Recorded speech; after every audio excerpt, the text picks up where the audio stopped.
নমস্কার, বাঙালি হেসেলের আমি কবিতা। আজকে আমরা করব ডিম ভাপার কারি। ডিম সিদ্ধ করে কারি তো আমরা সবাই খাই, সেটা খুব সহজ এবং খেতেও ভালো হয়।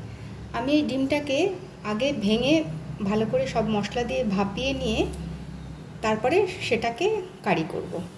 আমি এখানে 4টে ডিম নিয়েছি, এক এক করে আমি সব মশলাগুলো দিচ্ছি।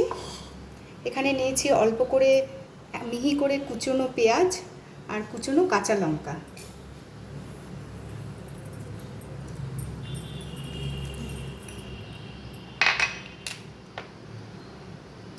এখানে আদা রসুন বাটা আছে, কিছুটা আদা রসুন বাটা দিলাম।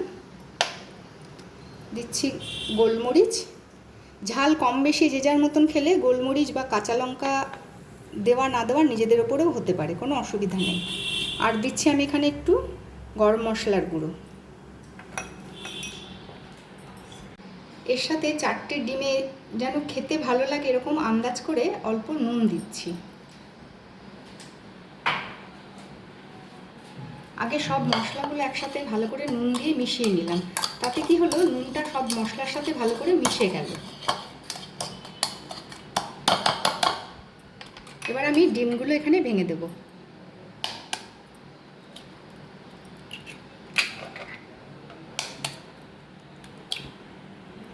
আমরা ডিম বাড়িতে আনলে পরে কোনো কারণে ফেটে যায়, ভেঙে যায়, সেই রকম সময় কিন্তু আমরা এগুলো রান্না করতে পারি। বা হয়তো ডিম কম আছে, হঠাৎ করে বাড়িতে গেস্ট এসে গেছে, সেই সময় কিন্তু আমরা এটা সুন্দর রান্না করে কিন্তু খেতে দিতে পারি। খুব ভালোভাবে ডিমের সাথে এটাকে সব মশলা দিয়ে ভালো করে মিশিয়ে নিতে হবে। ডিমের সাথে সব মশলা ভালো করে মিশে গেছে। এবার আমি একটা টিফিন কৌটো নিয়েছি, এর মধ্যে নিয়েছি সাদা তেল। সাদা তেলটা এই টিফিন কৌটোয় ভালো করে আমি ব্রাশ করে দিচ্ছি।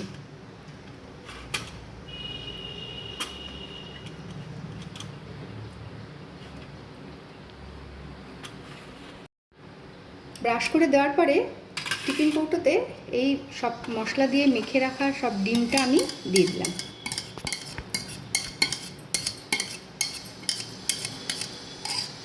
এটা ভাপা হলে ফুলে উঠবে, তাই জন্য কিন্তু আরও কিছুটা জায়গা রাখার জন্যই আমি এই টিফিন বাটিটাকে নিয়েছি।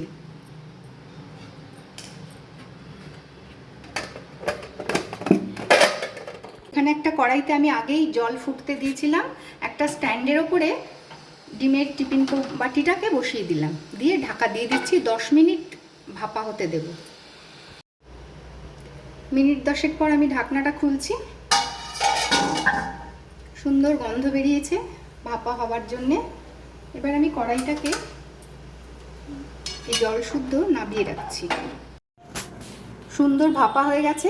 আমি এই যে কাঠি ফুটিয়ে দেখলাম, কাঠির গায়ে কিন্তু লাগছে না, তার মানে ভাপাটা ভালো হয়ে গেছে। এবার এটাকে একটু ছুরিটা দিয়ে ছাড়িয়ে নিলে, সাইডটা ছাড়িয়ে নিয়েছি, নিয়ে এবার একটা থালায় আমি এটাকে ঢেলে নেব। এবার এটাকে সুন্দর করে ছোট ছোট পিস করে কেটে নিচ্ছি।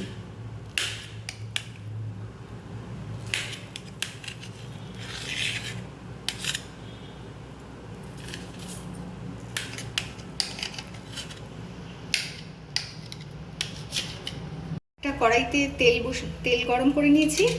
আলুগুলোকে সামান্য নুন হলুদ মেখে রেখেছিলাম, আলুগুলোকে ভেজে নেব।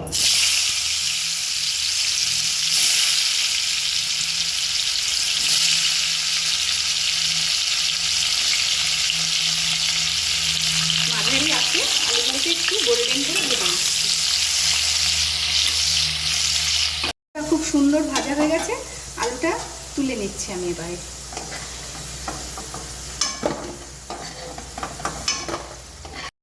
আলু ভাজা তেলেই পিস করে রাখা সিদ্ধ ডিমগুলোকে এবার ভেজে নেব।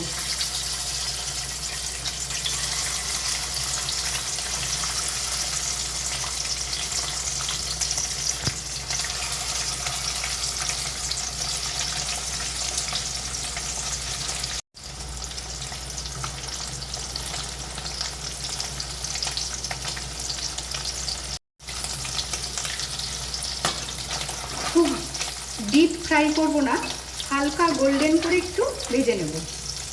এক পিঠ হয়ে গেছে, আমি উল্টে দিচ্ছি আর এক পিঠ ভেজে নেবার জন্য।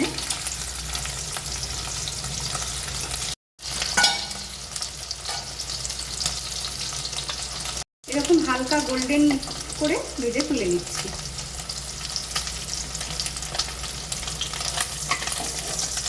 ডিমের পিসগুলো সব ভেজে তুলে নিয়ে ওই তেলেই সামান্য গরম মশলা থেতো আর একটা তেজপাতা দিয়ে দিচ্ছি।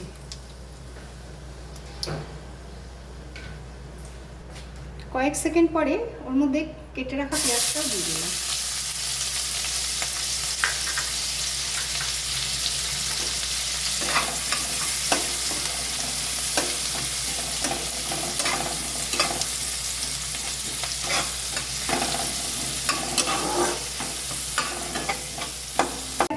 কিছুক্ষণ পেঁয়াজটা ভাজা পরে পেঁয়াজটা সুন্দর নরম হয়ে গেছে, একটা গোল্ডেন রং ধরেছে। এই সময় আদা রসুন বাটা দিয়ে দিচ্ছি।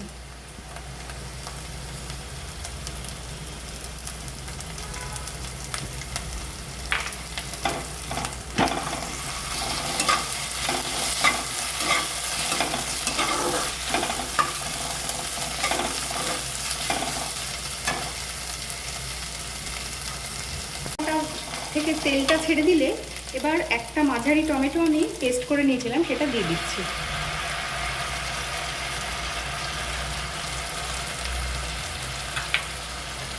এই সময় কিন্তু আমার গ্যাসের ফ্লেমটা একদম সিমেই রাখা আছে। কিছুক্ষণ টমেটো দিয়েও কষানোর পরে সুন্দর সাইড থেকে তেল ছাড়ছে। এবার আমি নুন হলুদগুলো দিতে থাকবো। দিচ্ছি পরিমাণ মতন হলুদ,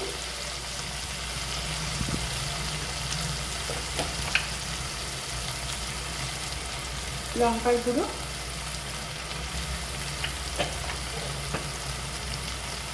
সুন্দর রঙের জন্যে অল্প কাশ্মীরি লঙ্কার গুঁড়ো,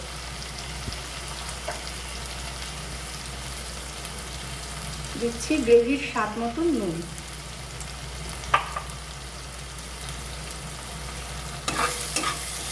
সব কিছু দিয়ে আমি টমেটো আর আদা বেটে রাখার মিক্সি ধোয়ার জলটাও দিয়ে দিলাম।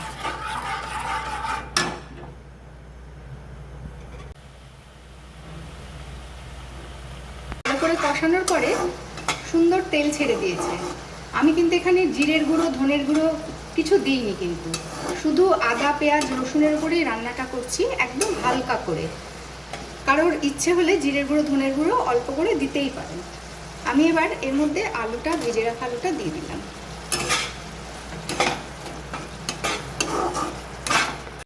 আলু দেওয়ার পরেও সব মশলা ভালো করে কষানোর জন্য তেল ছেড়েছে। এবার আলুটা একটু নরম হওয়ার জন্য আমি একটু জল দিচ্ছি, দিয়ে আলুটা সিদ্ধ হওয়ার জন্য একটু ঢাকা দিয়ে দেবো। কিছুক্ষণ পরে আমি ঢাকনাটা খুলছি। উপর থেকে তেলটা ভেসে উঠেছে, আলুগুলো খুব সুন্দর সিদ্ধ হয়ে গেছে।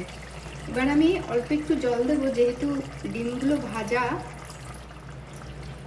ওর ভেতরে ঝোলটা না গেলে খেতে শুকনো লাগবে, তাই জন্যে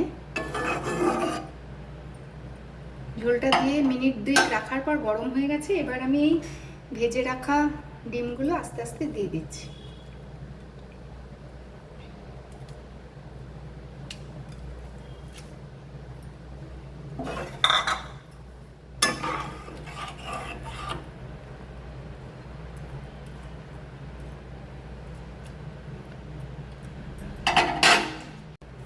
দিচ্ছি এখানে আমি হাফ চামচ চিনি।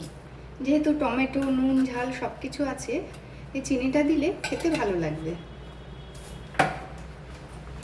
আর দিয়ে দিচ্ছি অল্প গরম মশলার গুঁড়ো।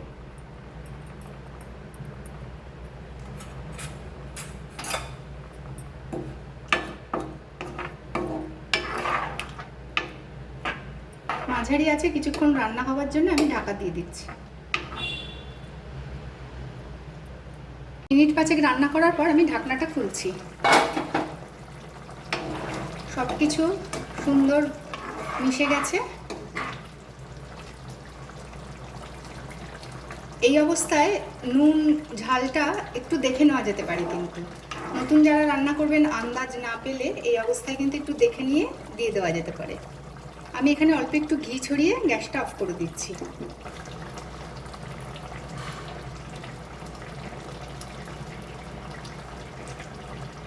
1 চামচ মতন ঘি ছড়িয়ে দিলাম, সুন্দর একটা গন্ধ হবে।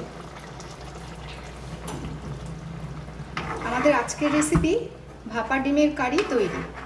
রুটি, পরোটা, ভাত সব কিছুর সাথেই অপূর্ব খেতে হয়।